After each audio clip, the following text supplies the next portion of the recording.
할렐루야. 네, 금요 신해산 기도에 오신 여러분 환영하고 축복합니다.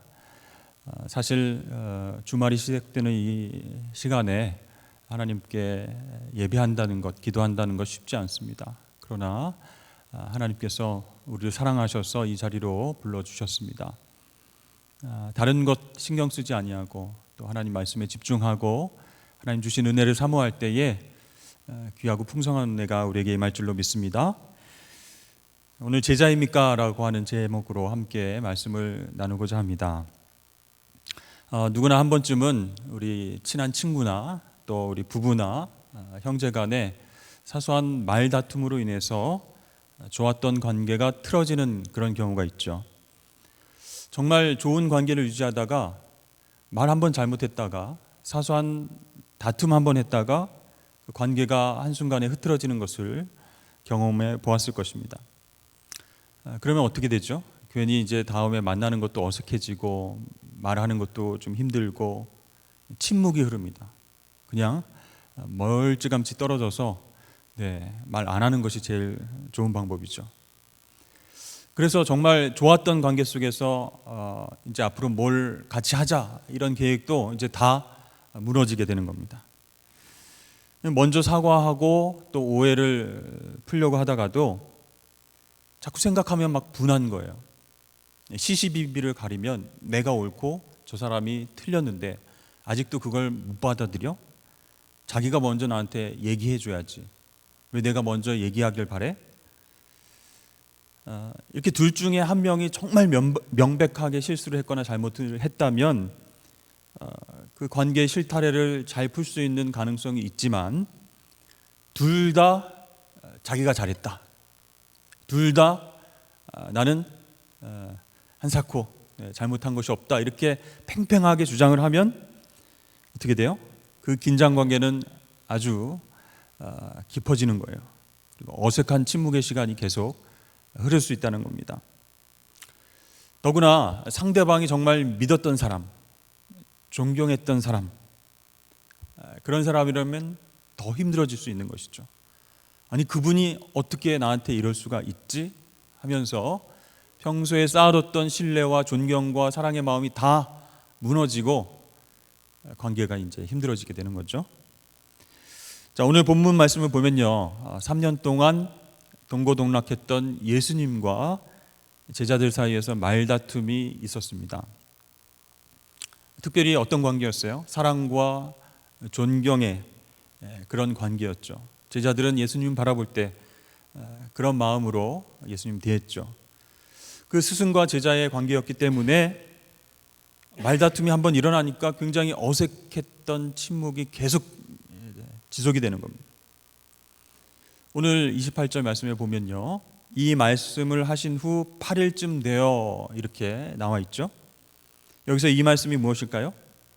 바로 직전에 나왔던 예수님과 베드로와의 대화입니다. 예수님께서 사람들이 나를 누구라 하느냐라고 질문하셨을 때 다른 제자들은 엘리야요, 세례 요한이요, 선지자요 이렇게 대답을 했지만 베드로는 어떻게 얘기했죠? 주는 그리스도시요 살아계신 하나님의 아들이십니다. 이렇게 대답을 잘하죠. 이 범상치 않은 그 베드로의 이 대답, 또 통찰력에 예수님께서 기뻐하십니다. 칭찬을 하시죠. 그런 다음에 비로소 주님께서 십자가 고난을 받으시고 죽으실 것을 말씀하시는 거예요. 그리고 나서 이제 부활할 것이다 라고 이야기를 하셨습니다. 여러분 22절과 23절 말씀 함께 읽어볼까요? 시작. 인자가 많은 고난을 받고 장로들과 대제사장들과 서기관들에게 버림받아 죽임을 당하고 제3일에 살아나리라 하리라. 또 무리에게 이르시되 아무든지 나를 따라오려거든 자기를 부인하고 날마다 제 십자가를 지고 나를 따를 것이니라. 베드로가 주는 그리스도시요 살아계신 하나님의 아들이십니다 라고 얘기를 했는데 주님이 그 뒤에 십자가에서 죽을 것과 고난받으실 것 그리고 부활하실 것을 이야기하시는 거예요.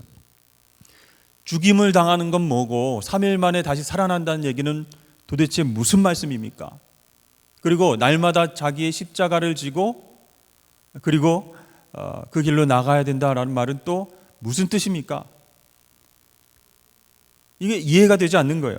그래서 베드로는 강하게 이제 반대하면서 말합니다. 주여, 그렇게 하지 마십시오. 이 일이 결코 주에게 미치지 않을 것입니다. 이 말은 뭐예요? 안 됩니다. 결코 안 됩니다. 하나님의 아들이신 당신께서 죽음으로 끝나서는 안 됩니다 라는 뜻이에요. 그러니까 예수님이 베드로를 향해서 사단아, 내 뒤로 물러가라 이렇게 말씀하시죠. 갑자기 좋았던 분위기가 완전히 전쟁 분위기로 바뀌었습니다. 너는 나를 넘어지게 하는 자다. 너는 하나님의 일을 생각하지 않고 도리어 사람의 일을 생각하는도다. 이제 강하게 책망을 하시는 거예요. 그래서 여러분, 베드로를 향해서 사단이라고 그랬죠. 베드로가 깜짝 놀랐을 거예요. 나를 사단이라고 부르시나. 지금까지 얼마나 사랑스러운 제자였는데. 근데 여기서 사단은요, 여러분, 대적하는 자라는 뜻입니다. 그러니까 하나님의 일을 성취하지 못하도록 대적하는 그 말을 네가 하고 있구나라고 예수님이 책망하신 거예요. 이렇게 예수님과 베드로 간의 말다툼이 오고 갔습니다. 예수님께서는 자신이 지셔야 할 그 십자가 고난과 죽음, 부활을 얘기하셨는데 베드로는 안 된다는 거예요. 결코 죽음으로 끝나서는 안 된다는 겁니다. 이 의견이 팽팽하게 지금 맞서고 있는 그런 상황이죠. 나머지 제자들은 그 대화를 듣고 어떻게 했을까요? 말릴 수도 없습니다. 이 냉랭한 분위기, 말 한마디 잘못했다가는 너도 사단아 물러가라, 너도 사단아 이렇게 하실 것 같기도 하고 강하게 책망을 하시니까 아무 말도 못하고 숨죽이고 있었죠. 근데 여러분, 이렇게 제자들과 예수님과의 이 서먹서먹하고 어색한 분위기가 언제까지? 8일 동안 지속이 되었다. 그 말씀을 하시고 8일이 지난 후에 이렇게 오늘 본문이 시작하죠. 일주일 동안 서먹서먹하고 서로 말하지 않고 침묵하는 그런 관계가 계속됐다는 거예요. 여러분, 이 기간 동안 예수님은 마음이 어떠셨을까요? 굉장히 외로우셨겠죠. 철저하게 혼자 되셨습니다.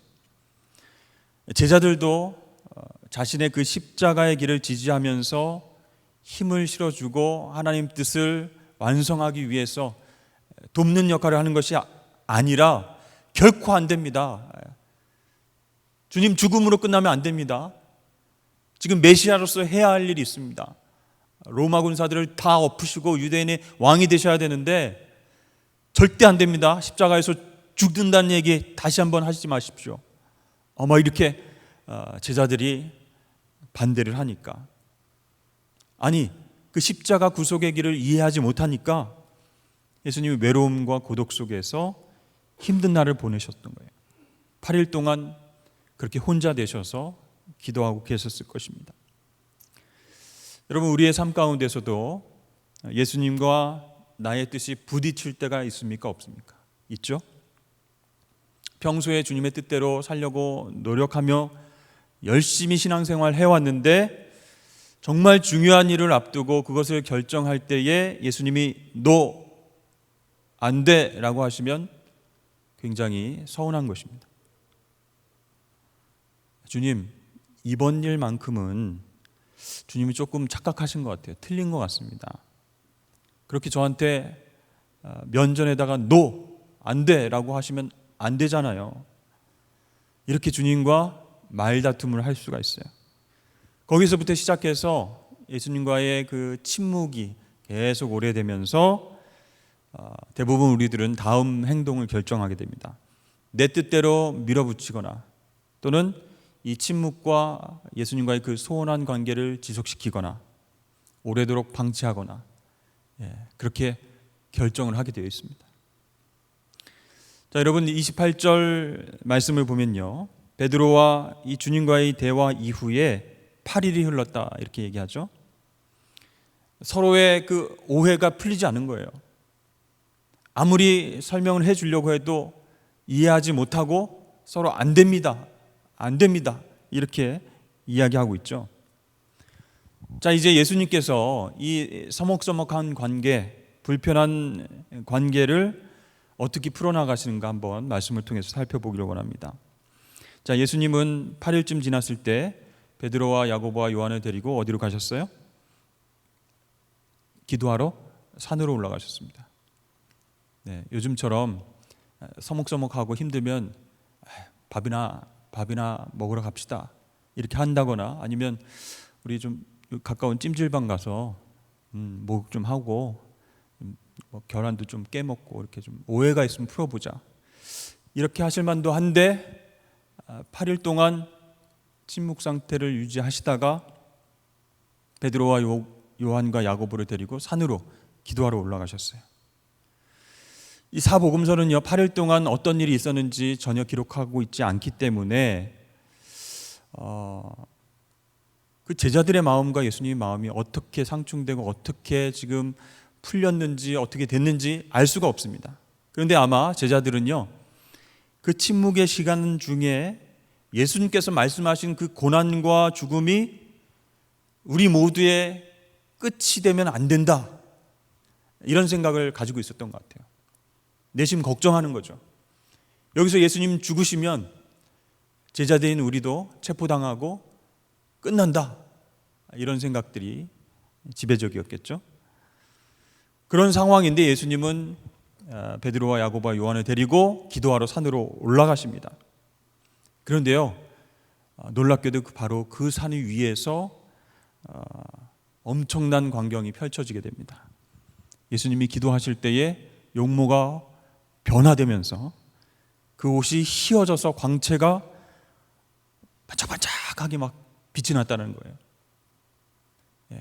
이 세상에 있는 어떤 세제를 다 풀어서 빨래를 해도 그렇게 휘어질 수 없는, 옷에서 광채가 날 정도로 온몸이 다 변화가 되어서 그렇게 제자들 앞에 서신 거예요. 그러니까 평소에 보던 예수님의 모습이 아닌 거예요. 정말 영광 중에 빛나는 모습, 감히 그 얼굴을 보고 주님 이렇게 부를 수도 없는 그런 놀라운 광경이죠. 정말 신적인 권위가 느껴져서 제자들이 한마디도 할 수가 없었습니다. 입을 그냥 떡 벌리고 이게 어떻게 된 일이지 하고 예수님을 바라봤을 것입니다.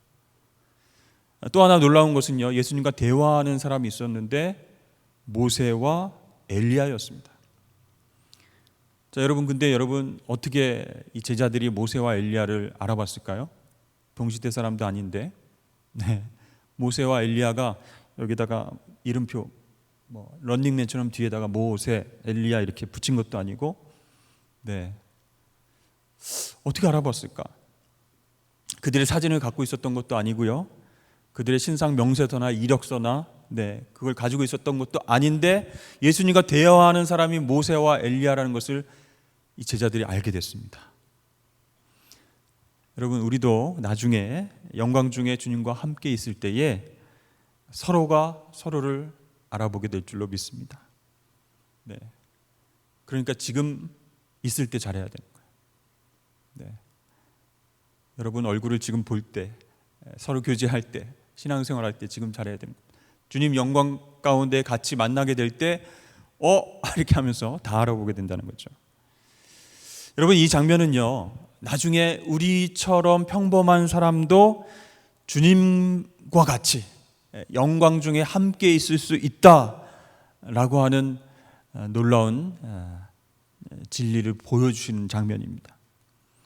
이 모세와 엘리야는 지극히 평범한 그런 사람이었죠. 인간적인 실수가 많은 그런 사람이었습니다. 근데 그들이 주님과 함께 영광 중에 있었다라고 하는 사실은 우리에게 큰 위로가 된다는 거예요. 우리들도 연약하고 실수가 많고 정말 사명을 감당한다 하지만 하나님을 실망시키기도 하고 그런 사람인데, 모세와 엘리야가 주님과 같이 영광 중에 있는 것을 본다면 나중에 우리도 주님과 같이 영광 중에 대화하게 될 것이다 라는 확신을 갖게 만든다는 것이죠. 그런데 여러분, 여기에서 왜 예수님께서 제자들을 데리고 산으로 올라가셔서 이런 광경을 보여주셨을까요? 서프라이즈 하면서, 너희들 몰랐지? 내가 옛날에는 이런 패션을 가지고 이렇게 너희들하고 비슷하게 생활했지만 빛나는 거 봐봐. 응? 내가 너희들하고 완전히 틀리지? 이걸 보여주려고? 여러분, 그 8일간의 시간 동안 제자들과 예수님과의 어떤 의견이 조율되지 않은 상황이었잖아요. 그 힘든 관계의 시점에서 예수님이 영광스러운 모습을 보여주셨다는 거예요. 왜 그랬을까요? 그것은 십자가의 고난과 죽음을 받아들이지 못하고 반대하던 그 제자들에게 그 고난과 죽음이 끝이 아니다, 마지막이 아니다, 고난과 죽음 너머에 영광이 있을 것이다 라는 것을 보여주시기 위해서 제자들 3명을 데리고 변화산 올라가셔서 그 모습을, 영광된 모습을 보여주시는 거예요. 여러분, 예수 그리스도는 이 땅에 오셔서 사역하시고 힘없이 죽음으로 끝나는 그런 운명이 아니었습니다. 사망과 어둠의 권세를 이기시고 부활의 영광 중에 계실 우리의 구원자이신 줄로 믿습니다. 이 하나님의 계획은요, 이렇게 인간들이 이해하지 못할 놀라운 섭리 가운데 진행되고 있었습니다. 하나님께서는 인간적인 생각으로 십자가의 길은 안 됩니다, 죽음으로 끝나선 안 됩니다, 강하게 거부했던 그 제자들에게 산 위에서 영광스러운 부활의 이미지를 보여주는 거예요. 모세와 엘리야가 지금 정말 살아있는 것처럼 옆에서 정말 이야기를 나누고 있으니까 저분들이 죽었을 텐데, 돌아가신 지가 오래되셨을 텐데, 부활해서 영광 중에 주님과 함께 있는 장면을 보여주시는 말미암아 고난과 죽음이 끝이 아니라는 거예요. 그래서 소망을 얻게 하시는 거예요. 여러분, 남아있는 제자들은 이제 예수님께서 부활 승천하시고 남아있는 제자들은 정말 힘이 없었습니다. 어떻게 살아가야 할까 걱정과 근심이 많았습니다. 그러나 부활의 소망을 보여주셔야 그들이 자신의 십자가를 지고 날마다 주님처럼 자기를 부인하고 그렇게 나아갈 수 있기 때문이었습니다. 자, 31절 말씀을 보면요, 모세와 엘리야와 함께 죽음에 대해서 이야기를 예수님이 나누시는 장면이 나옵니다. 그러니까 예수님도 위로와 격려를 얻으셨던 거예요. 오해하는 제자들에게 사실은 상처를 받고, 쟤네들 정말 3년 동안 그렇게 가르치고 예고하고 그렇게 비유로 설명을 하고 그랬음에도 불구하고 아직도 나를, 또 십자가의 길을, 구속의 은혜를 생각하지 못하나 실망했을 텐데 모세와 엘리야와 함께 대화하시면서 우리 주님도 위로를 받으셨어요. 사망 권세를 이기시고 하나님의 놀라운 구속 계획을 이제 며칠 후면 완성하실 것을 서로 얘기하시면서 그렇게 모세와 엘리야와 함께 기뻐했을 겁니다. 죽음을 앞두고 있지만 하나님의 놀라운 구속 계획이 이제 며칠 후면 십자가 위에서 이루어질 것이기 때문에 기뻐하면서 대화를 하셨던 거예요. 그때 하나님의 임재가 구름 가운데 나타났습니다. 구름 속에 예수님과 두 사람이 덮일 때 제자들이 깜짝 놀라서 두려워 떨면서 자세를 낮출 수밖에 없었습니다. 하나님의 임재, 구름을 보니까 그들이 죄성이 드러난 것이죠. 그래서 우리가 다가가선 죽겠다, 그 옆으로 가선 안 되겠다, 그게 이제 본능적으로 느껴지는 것이죠. 근데 여러분, 그 상황 가운데 우리 곁에 예수님이 계시다는 사실이 얼마나 다행입니까? 그렇죠? 그 위엄과 영광의 그 하나님의 임재 앞에 우리가 담대히 나갈 수 있게 된 것은 예수님이 우리 십자가 위에서 우리 죄를 위해서 죽으셨기 때문에 가능하게 된 것 아니겠습니까? 그러니까 하나님의 임재를 우리가 두려워할 필요가 없어요. 구름처럼 또 불꽃처럼 우리에게 임해도 예수님 때문에 우리가 그 임재 앞으로 담대히 나갈 수 있는 하나님의 자녀가 된 줄로 믿습니다. 얼마나 감사합니까? 제자들도요, 막 두려워서 떨고 하나님의 임재 때문에 나는 죽었다 이렇게 생각했지만 예수님이 옆에 계시니까 이제 안심이 되는 거죠. 그때 구름 속에서 음성이 들려왔습니다. 우리 35절 말씀을 다 같이 한번 읽어보겠습니다. 시작.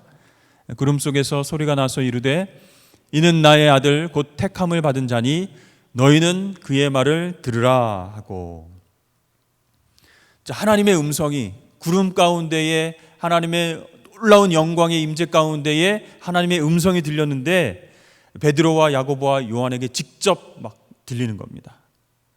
그런데 그 하나님의 음성을 들어보니까 예수님의 고난과 죽음 예고가 곧 하나님의 뜻인 것을 깨닫게 해주시는 음성이었어요.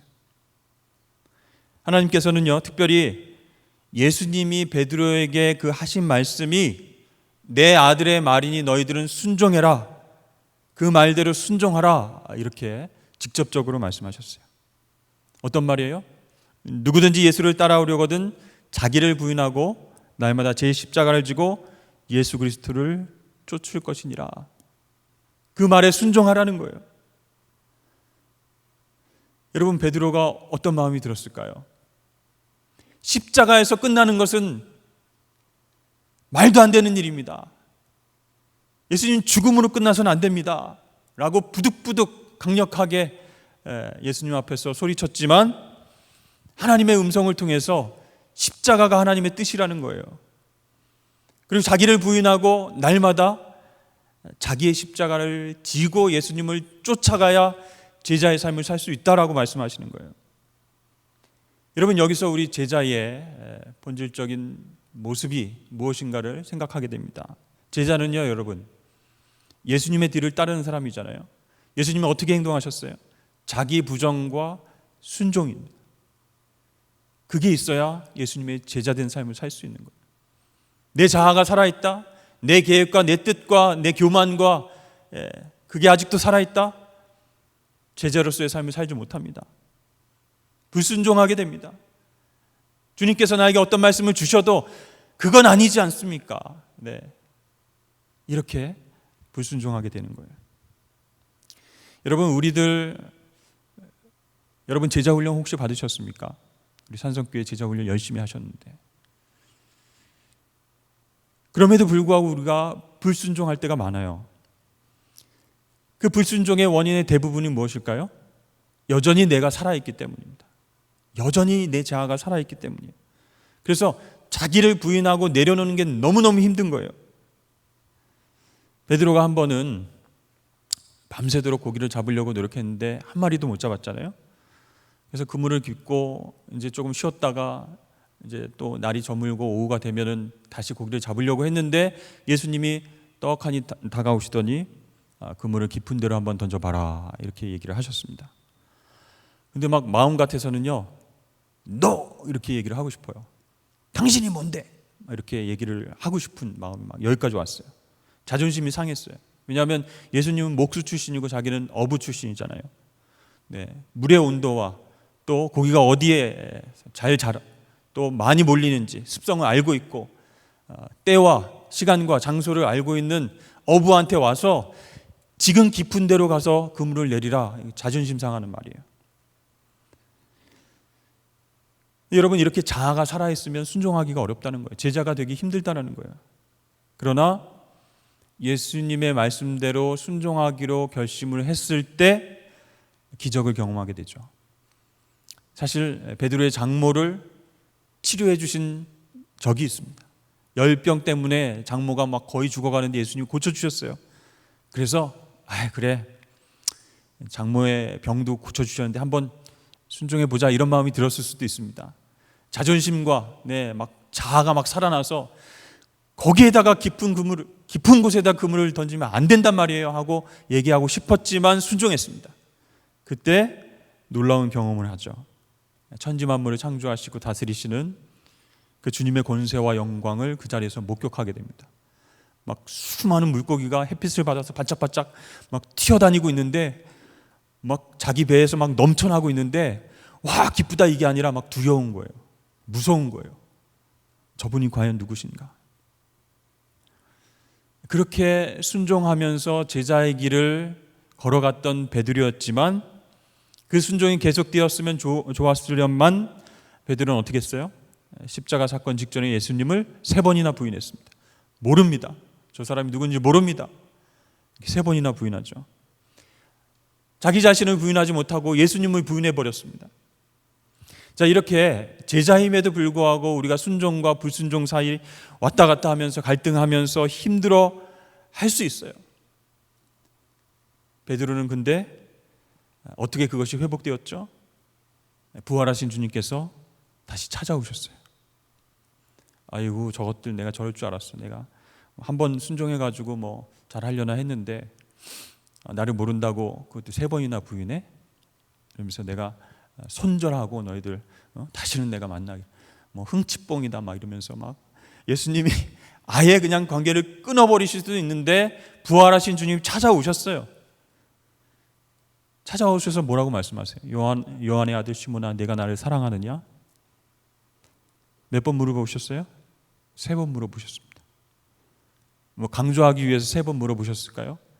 그럴 수도 있지만 나는 주님을 모릅니다라고 3번 부인했기 때문에 3번씩이나 물어보시면서 그 죄책감을 상쇄시켜 주신 거예요.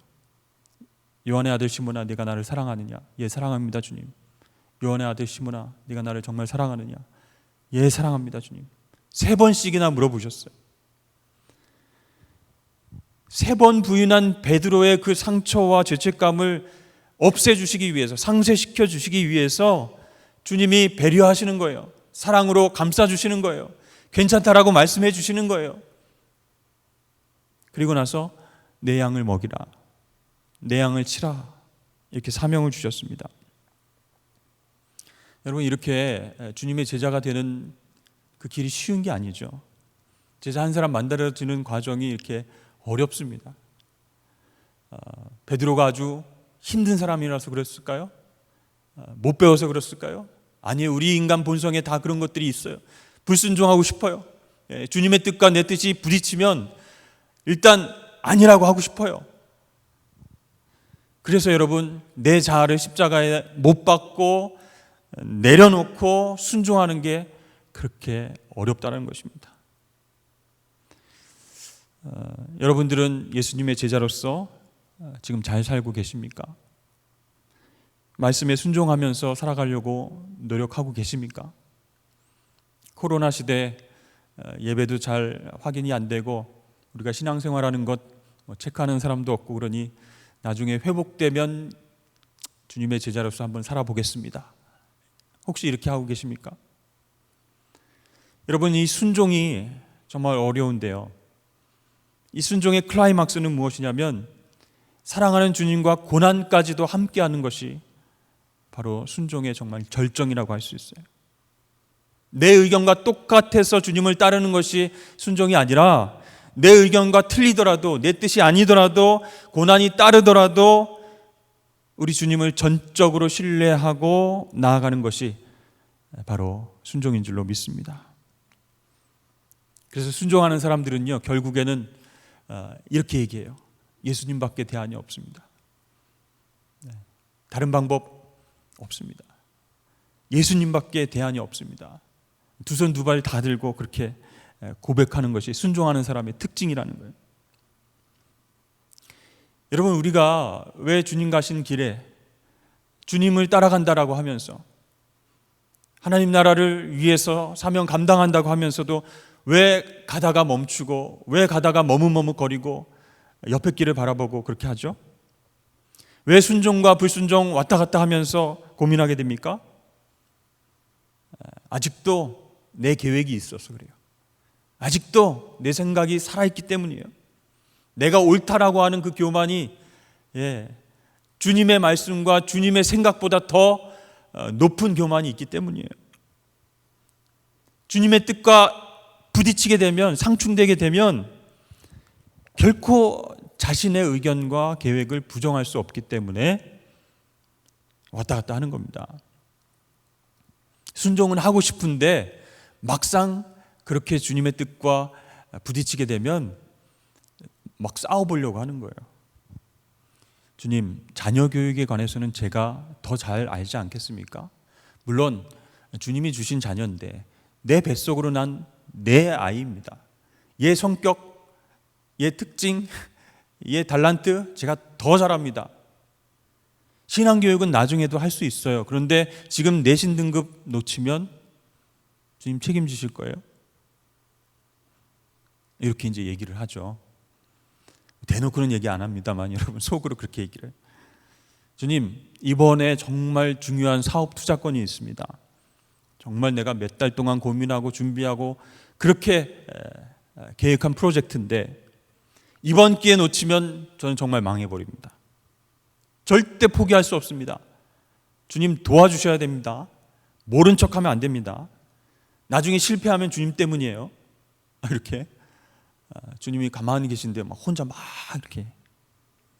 주님 요즘 여러 가지로 막 예배드리기 힘든 상황입니다. 요즘 청년들은 어떻게 살아가는지는 아십니까? 공부하는 것도 어렵고 취직하는 것도 어렵고 아르바이트 하는 것도 어렵고 너무 지금 해야 될 것이 많아서 힘들어서 예배드리지 못하니까 주님 나중에 뵙겠습니다. 어디 계시는 주님, 네, 나중에 만나 뵙겠습니다. 또 어떻게 얘기해요? 주님, 이 한 사람만은 내가 용서하지 못할 XX입니다. YY입니다. ZZ입니다. 주님 다 아시죠?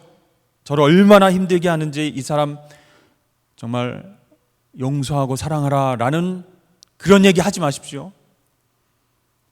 그럼 저 하나님 떠날 수도 있습니다. 여러분 정말 베드로와 제자들처럼 우리도 종종 주님 앞에서 말다툼을 할 때가 있어요. 그러면 어떻게 돼요? 주님과 나 사이에 어색한 침묵이 또 소원한 관계가 계속 이어지는 거죠. 오늘 말씀에는 8일 동안 이어졌다고 했지만 15일, 30일, 몇 달이 지날 수도 있습니다. 여러분 이럴 때 어떻게 하시겠습니까? 그냥 내 뜻대로 그냥 한번 밀고 나가봐요? 어떻게 될지 모르니까 한번 그렇게 한번 나가볼까요? 아니면 회피하고 주님 없는 척하면서 한번 살아볼까요? 여러분 우리가 제자라면 우리가 정말 주님의 뒤를 따라가는 하나님의 자녀라면 나와 주님의 뜻이 맞지 않는다고 할지라도 주님 곁에 떠나지 않는 것이 정말 중요합니다.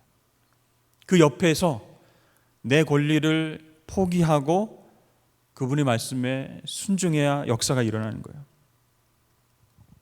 만약에 베드로와 야고보와 요한이 주님과 의견 차이로 부딪혔을 때 진짜 제자 이거 진짜 힘들어서 못 해먹겠다.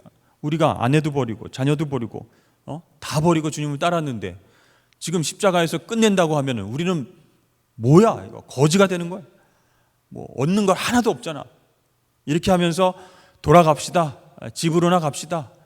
다시 그물질 합시다 라고 돌아갔다면 여러분 죽음 너머의 부활의 영광을 보지도 못하고 경험하지도 못하는 거예요. 그래서 중요한 것은 주님의 의견과 내가 상충될 때 그 옆에 딱 붙어 있는 겁니다. 의심이 돼도 힘들어도 주님 곁에 꼭 붙어 있는 거예요. 사랑하는 여러분, 그러므로 제자의 길, 십자가의 길 부담스럽고 주님의 뜻인지 무엇인지 모르는 상황이 올 때에 제일 중요한 것은 그럼에도 불구하고 주님 곁에 꼭 붙어 있으시길 주의 이름 축복합니다. 말씀 보고 이해 안 될 땐 찬양하고 또 기도하고 그래도 막 화가 나면 또 기도하고 또 말씀 보고 찬양하십시오. 그러면 주님께서요 우리의 고난 뒤에 숨겨진 변화산 영광의 비전을 우리에게 보여주실 때가 있는 거예요. 그 네 뜻이 네가 고집 부린다고 이루어지는 게 아니야. 너의 고난 뒤에 숨겨놓은 엄청난 하나님의 은혜와 복이 이렇게 있는데 좌절하지 말고 힘들어하지 말고 내 손 붙잡고 다시 가자. 그렇게 주님 말씀하실 겁니다.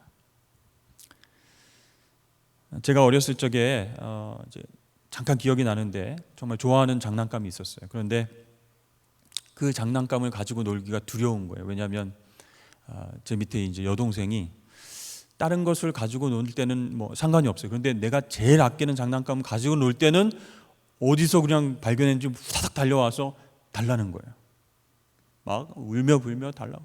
이건 내 건데 그러면 그래도 막 막무가내요. 자기가 이걸 갖고 싶다는 거예요. 이거 지금 꼭 가지고 놀아야 되겠다는 거예요. 그러면 제가 또 착하잖아요. 마음이 너무 약해서 때리지도 않고 막 저리 가 이렇게 막 그럴 수도 있는데 제가 착하니까 그러면 딱 1분만 가지고 놀아 이렇게 약속을 합니다. 여러분 그 아기가 어떻게 1분을 뭐 시간 개념이 있겠어요? 근데 이제 저는 시계를 좀 볼 줄 안다고 1분 지났어 일로 와 가져와. 그때부터 이제 싸움이 시작되는 거죠. 막 안 준다 그러고 나는 1분 지났잖아. 너 왜 약속을 안 지켜? 막 이러면 이걸 중지해 주실 수 있는 분은 어머니 한 분밖에 없죠. 그래서 한심하다는 듯이 이제 진짜 저것들 막 이렇게 생각하신 것 같아요. 그러면서 저한테 이제 네가 오빠니까 양보해라 이건 안 통하는 걸 알고 있어요. 그러니까 하시다가 내가 더 좋은 거 사줄게. 그거 동생 줘. 이렇게 얘기를 하십니다. 그 장난감 더 좋은 거 사줄 테니까 네가 포기해. 그냥 줘. 그럼 이제 제가 막 머리를 굴리기 시작하죠. 과연 우리 엄마는 좋은 장난감을 더 사줄 수 있을 것인가? 빠른 시간 안에 나에게 안겨줄 수 있을 것인가? 그냥 이 위기를 극복하기 위한 립 서비스인가? 막 이렇게 계산을 하다가 NO! 이렇게 안 돼! 이렇게 하는 거죠. 왜냐하면 의심스럽다는 거예요. 한 번도 그런 적이 없으니까. 네. 더 좋은 거 사줄게 했다가 사준 적이 없어요. 그래서 NO! 하니까 막 둘이 또 싸우고 막 난리가 나는 겁니다. 근데 이제 시간이 지나고 이제 그때는 안 되겠다 싶어서인지 어머니가 새 장난감 더 좋은 걸 사주셨어요. 그러니까 제 마음이 이제 쫙 풀리면서 진짜 그럴 것이지 이렇게 하면서 동생한테 이제 가서 얘기를 합니다. 이거 너 가져. 오빠가 이제 필요 없어. 너 가져. 괜찮아. 오빠는 이제 안 가지고 놀아도 돼. 너 거야. 이제 가져. 이렇게 막 생색을 내는 거죠. 여러분 우리가 하나님 앞에서 이런 모습이 종종 있다는 겁니다. 이게 권리 포기가 아니라는 거예요. 내 자아를 내려놓는 게 아니죠. 내 자아는 펄펄하게 살아있는데 생색내는 거예요. 네. 진정한 양보나 배려나 섬김이 아니라는 거예요. 내 자아가 죽어져서 온전히 순종하는 모습이 아니라는 겁니다. 여러분 우리 하나님은요 우리에게 더 좋은 것을 약속하셨습니다. 그리고 그 하나님은 모든 것을 가지고 계신 전능하신 아버지이신 줄로 믿습니다. 그래서 그 하나님이 내려놔 포기해 더 좋은 거 줄게 하면 아멘 하고 순종해야 되는 거예요. 하나님이 알아서 해 주실 줄 믿고 더 좋은 길로 인도해 주실 줄로 믿고 내가 가장 소중하게 생각했던 것 꽉 쥐고 있었던 것 내려놓는 것 그게 진짜 순종의 모습이라는 거예요. 근데 제자라고 생각했는데 그게 안 된다는 거예요. 그러니까 하나님께서 얼마나 우리를 답답하게 보실까. 예수님께서 변화산에 오셔서 그렇게 변화되신 후에 내려가셨습니다. 그 직후에 무엇을 하셨을까요? 너희들 그 봤지? 영광 막 빛나는 거 봤지? 나 어떻게 이제 모셔야 될지 알겠어? 죽음 너머에 부활이 있다고 정신들 똑바로 차리고 날 좀 왕처럼 모셔봐라. 이렇게 얘기하신 게 아니고 변화산을 내려오셔서 일상으로 돌아간 직후에 제일 먼저 하신 일이 귀신 들린 아이를 고쳐주신 일이었습니다. 그건 매번 주님께서 하셨던 일이죠. 하늘의 엄청난 그 영광을 보시고 경험하시고 땅으로 다시 내려오셔서 하신 일이 한 영혼을 궁일이 여기신 일이에요. 예수님 입장에서는 이제 더 큰 일을 이루실 것이기 때문에 땅에 있는 환자들 한 명 한 명 이제는 좀 내가 신경 안 써도 되겠지? 그래도 될 것 같습니다. 우리가 보기에는. 그런데 그게 아니라 변화산 내려오셔서 귀신 들린 아이를 불쌍히 여기시고 고쳐주시는 거예요. 그 모습을 통해서 우리가 무엇을 생각할 수 있을까요? 그 십자가를 완성하는 과정 가운데 주어진 주님의 현재 사명이었기 때문에 결코 사소한 일이 아니라는 거예요. 결코 작은 일이 아니라는 거예요. 끝까지 하나님 아버지께 순종하면서 신실하게 사명을 감당하는 모습을 제자들에게 보여주시는 거예요. 여러분, 우리도 놀라운 하나님의 은혜와 축복을 기적적으로 경험할 때가 있죠. 그리고 부흥회나 사경회나 말씀 집회나 이렇게 엄청난 은혜와 눈물과 회개를 경험할 그럴 때가 있습니다. 그 이유가 중요하다는 거예요. 변화산을 내려왔을 때 변화산 생각 때문에 막 일상을 놓치게 되는 거예요. 땅의 일을 소홀히 합니다. 자신의 사명을 성실히 감당하지도 않고 그냥 들떠 있는 거예요. 사랑하는 성도 여러분, 우리가 은혜를 경험하고 난 이후에도 현재의 사명에 충실해야 할 줄로 믿습니다.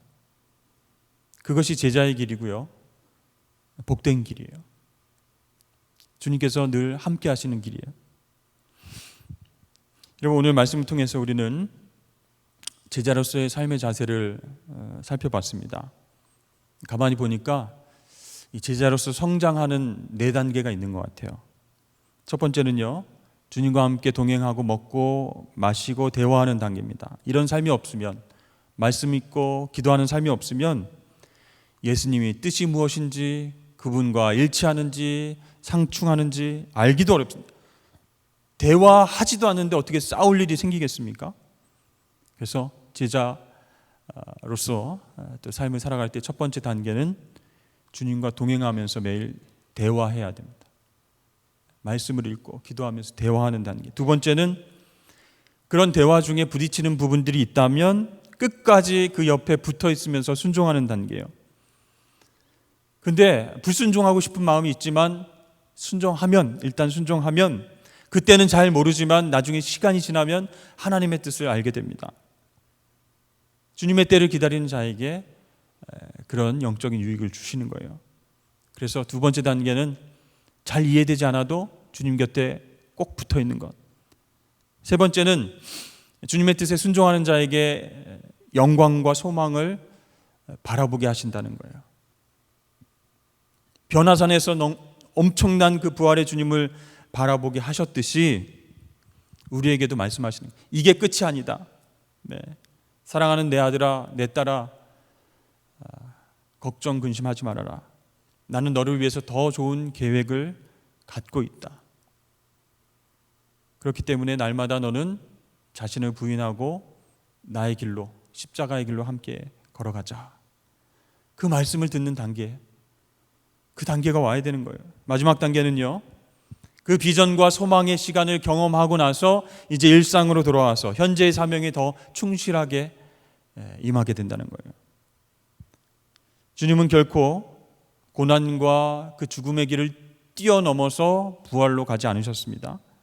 그렇기 때문에 제자된 우리도 똑같이 주님 가신 길을 걸어간다면 고난이 올 수 있어요.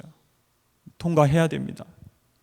현재 나에게 맡겨주신 그런 일들을 감사함으로 긍정적으로 감당해야 된다는 것입니다. 여러분, 오늘 말씀을 통해서 내가 과연 제자인가?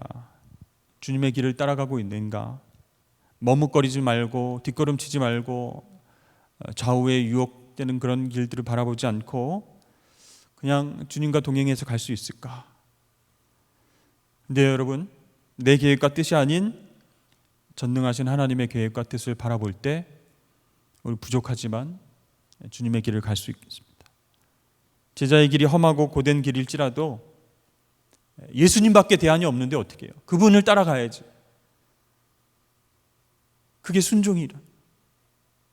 그 길에는 정말 고난만 있는 게 아니에요. 하나님의 위로와 격려와 영광이 기다리고 있다는 거예요. 그래서 그것을 바라보면서 인내하고 나아가는 사람이 제자로서의 삶을 살게 되는 줄로 믿습니다. 여러분, 그렇게 자기의 십자가를 지고 한 걸음 한 걸음 나아가서 정말 행복한 제자의 길을 걸어가실 수 있기를 주의 이름 축원합니다.